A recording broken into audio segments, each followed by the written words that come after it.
Statistics suggest that a black man in the UK is 17 times more likely to be diagnosed with a serious mental condition than a white person.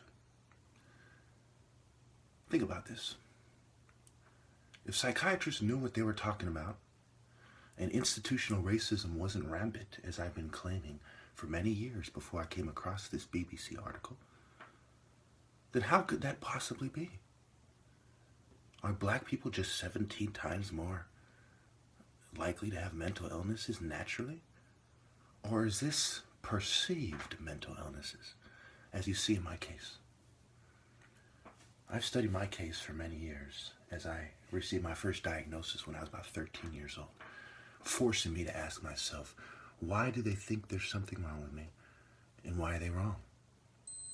How could they possibly come to a conclusion in less than 5 minutes with a bunch of general questions when there are countless causes for my behavior, possible causes? So as I look at this thing, I see that psychiatry needs to change, and not me, okay? I'm not perfect. I have perhaps an anger management problem at times. And people who know me are never in fear of their life when I get upset, because they know that that's just me and I'm different. And the problem here seems to be the difference. People being different, as we see homosexuals commonly complain about psychiatry as well.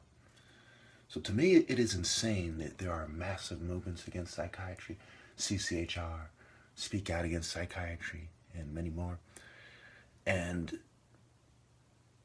people don't understand that it is wrong to force medicate someone or to covertly medicate someone. In the UK, they have the Mental Health Act. In America, in California, people get 5150.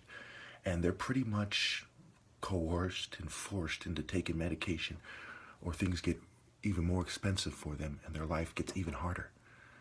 So their arm, in a way, is being twisted behind their back while they are forced to go along with the oppressive activities and suggestions, quote-unquote suggestions, of a mental health system we all know is broken. It is broken from here to the UK. There isn't a single place in the world where the mental health system isn't seriously flawed. And this is more than just slightly unnerving and alarming. This is downright evil. Now, in the article, a lot of these people admit that they have some problems and they wanted to seek help.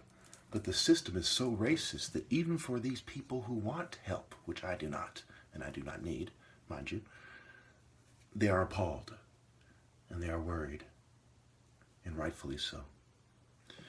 I want you all to take a good look at this article, take a good look at it, to read it, study it, and ask yourselves, as they've been sabotaging me all these years based on a lie, is it really fair for you all to play stupid while black people in a first world nation, a developed nation, mind you, such as the UK, a nation that is an example for all in many ways, are 17 times more likely to be diagnosed? Now, I want to end this by saying, both in the UK and in America and in Canada, there are far more white people than black people. So to a certain extent, it makes sense to expect people to conform to a certain kind of European-based standard. It makes sense, but it is not right, and it is not scientific.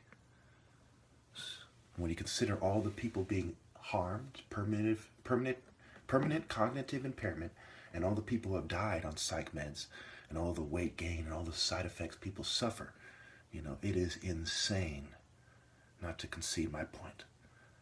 The psychiatry is a fraud, and mental illnesses, as defined by them, as identified by them, as diagnosed by them, do not exist, because they don't know what they're talking about. They're onto something. They're perhaps partially describing something that is going on, partially correctly, but they are wrong overall. Therefore, it is an invalid science. It is a pseudoscience and a fraud.